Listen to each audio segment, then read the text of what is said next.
Hi guys, it's Dave. We're doing a YouTube video in regards to a question from one of our TikTok followers in regards to PCOS or polycystic ovary syndrome and weight loss. Women that have this disease or condition find it very hard to take off the weight. And there are a lot of issues with it involved that it is legitimately very hard to take off the weight, and a lot of the traditional things just don't quite cut it. It honestly was kind of exciting for me to delve in and do a lot of research with this, and that's why we're doing a YouTube video instead of a TikTok. There are a lot of natural things, which was very encouraging to me, that you can do to actually help out your condition as a whole, as well as take off the weight. Which, as a side note, when you do take off the weight, if you have PCOS, it does help your condition.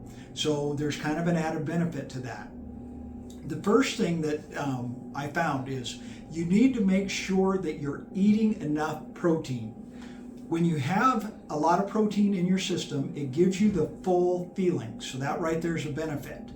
The other thing that it can do is it stabilizes your blood sugar, which if you have PCOS, that's very important because your body metabolizes, breaks down sugar than anyone who would not have that, for a lady who wouldn't have PCOS. So it's very important to keep that blood sugar stable. The other thing, when you eat enough of the protein, your cravings go down, so you're not going to be wanting to eat as much. Some of the things that you want to look at as far as proteins, of course, meat, dairy, eggs, nuts, seeds, and shellfish. They are all important. For a normal person, you're only looking at having about 15% of your diet is being taken up by protein. With PCOS, you actually want to have greater than 40%. One of the studies that I read actually showed that if you could be at 40% or greater, women actually showed a 9-pound weight loss in a period of 6 months compared to the standard diet, which ranged between 15 and 20%. So if you can add in some of those healthy proteins that I mentioned, it definitely will help you out. Something else that you can look at as far as diet is eating healthy fats. Notice I said healthy fats because there's all kinds of bad fats. So you've got to make sure that you're taking in healthy fats. It decreases that hungry feeling, is one of the benefits. The other thing is there are a lot of these in here which will also help to boost your immune system. Healthy fats would include things like avocados, olive oils, coconut oil, and then nut butters. So it used to be just peanut butter, but now, especially if you're allergic to peanuts, there's all kinds of options. As my son is allergic to peanuts, we've explored almond butter, cashew butter, and when we were down in Texas, we even saw pecan butter. So there are several options out there to have as a spread that can help you increase your healthy fat intake. As you notice, I've got a lot of notes because there was a lot of research. Something else that you need to do is reduce your carbohydrate intake. 70% of women with PCOS have insulin resistance, which that is huge as far as being able to take off weight. When you have insulin resistance, whatever the condition may be, taking off the pounds is incredibly tough no matter what you try and do. If you decrease the carbohydrates in your diet, you're also going to decrease the insulin levels. And like I said earlier, it's important to keep those as stable as you can. So if we can keep them lower, that will help you out. Another important thing with your diet is to increase your fiber intake. Nobody gets near enough fiber in their diet. It just does not happen. Normally, we take in about 15 to 16 grams or less. Ideally, you want to be at 25 grams of fiber a day. With the fiber, you get that full feeling again, which leads to you not wanting to eat more, It helps to clean out the toxins in your system as it clears out your GI tract and goes through your stomach. The other thing that it does is it decreases the insulin resistance again, which helps to decrease your weight. Following that with the fiber, we're going to talk about the fact that you need to keep a healthy gut. Women with PCOS don't have near the healthy gut bacteria that a normal lady would have. It's just not there. And the healthy gut bacteria is what is needed to improve your immune system, to improve your overall function, to help with weight loss, and to help keep things broken down and moving through your system. Yogurt is a good thing to eat as far as a snack and something healthy, but you need to remember, check the label, because if it's been pasteurized, you're not getting the benefit of non-pasteurized yogurt. When they pasteurize that yogurt, they kill all the good bacteria. So read your label really closely. You tend to pay a little bit more for the non-pasteurized. Something else you can look at, not very many people like it, but there are those who do, is sauerkraut. Sauerkraut is a fermented food and it provides a lot of good natural probiotics. And then of course you can take probiotic supplements. I like pure encapsulations and Floragen. Remember to check your label there to see if you need to refrigerate them. But a daily probiotic is a very good idea for the majority of the population, especially with people on antibiotics or with ladies who have PCOS. Something else that you need to fight the urge to do is stay away from the fad diets. There are pages and pages of fad diets on the internet. Some are safe, some are dangerous, but you need to stay away from them because, again, we're trying to keep that gut healthy and we're trying to keep that insulin in a stable range to help you improve your weight loss potential. And fad diets don't do that. What might work for a little while will wear off, and then you're going to have problems long term. Women with PCOS are more prone to eating disorders as well. So if you try a fad diet that says we're going to do all carbohydrates, or we're going to do all proteins, or we're going to starve you, that's not going to work for you. It may show short-term success, but it will not have good effects in the long term.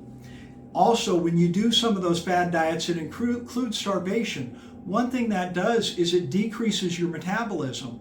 So when you decrease your metabolism, you're not going to burn through the calories and the fat like you want to. So remember, anytime you have a diet that says we're going to starve you, you're going to be missing out on benefits that you're going to get because your metabolism is going to go down. So be aware of that. Something else, and this is a tough one for everybody, limit your sugars. Again, like I said, the glucose intolerance is one thing that we're looking at. We're trying to keep those levels stable, so you've got to limit your sugar intake as well as processed foods, because there are a lot of things in processed foods that are not healthy, but they generally are pretty high in sugar content, not just the white granule sugar that you normally think of, but other things that break down into sugars. Something else you need to look at is reducing inflammation. Oh, great, Dave. How do you do that? Well, there are a couple of ways you can do it just through your daily routine and your diet. Sugar and processed foods are high in inflammatory aspects. So if you eat a lot of sugar, you're going to have inflammation. If you eat a lot of processed foods, the drive-through, you're going to have a lot of inflammation. You need to eat healthier. Something like a Mediterranean diet helps to reduce inflammation. So if you can switch things over to olive oil from your traditional corn or vegetable oil, you eat a lot of fruits, you eat a lot of vegetables, you eat a lot of whole grains and fish. And the other thing that you can supplement, and I've seen this personally, supplement an omega-3 daily. And make sure you spend money and get a good omega-3, not something from the Dollar General. You get what you pay for there. It will not only decrease your inflammation, but it will help improve your circulation as well. So you'll get an added benefit there. Pure Encapsulations, again, has a good one. Another thing that you can do that a lot of people don't like, especially if you have a lot of inflammation, is exercise. Exercise does a lot of things. It can help decrease your weight. It helps improve your insulin sensitivity, as well as improve your mindset because of the dopamine. So, especially in a high stress situation, exercise can be very good for you. And not only just exercise, but weight training as well. If you can do weight training for 3 times a week, studies have actually shown you not only see the benefit of decreasing weight, increasing muscle, but in women with PCOS, it decreases your testosterone, therefore leading to weight loss. So a little bit of strength training in there will help out. Like I said, 3 to 4 times a week would be best. Getting enough sleep is very important as well for everyone, but especially if you have PCOS, because if you don't get enough sleep, your body is not going to be up ready for the next day. Your metabolism is not going to be where it needs to be. Studies have shown that people who are getting less than 6 hours at night of sleep tend to be overweight or even obese. Ideally, you should be getting 6 to 8 hours of good quality sleep. You can follow or check out our other TikTok video on how to get better sleep. It'll go through some tips and pointers there. Another tough one, of course, that they want every disease state to help out, but that is stress management. If you decrease the amount of stress that you have, you decrease your cortisol levels. When you have stress, it increases your cortisol levels, and high cortisol leads to insulin resistance, which of course leads to weight gain. So if you can keep your stress in check as much as possible, your cortisol levels will either be stable or go down, leading to more insulin control, leading to weight loss. So again, things like exercise, things like yoga, meditation, if you Bible studies, things like that, anything like that to help keep your mind off stress and get your mind to a better place. Take up a hobby, do something like that to help keep your stress in check. And then the last thing we look at is supplements. I've already mentioned the omega-3 supplement every day. That helps with inflammation.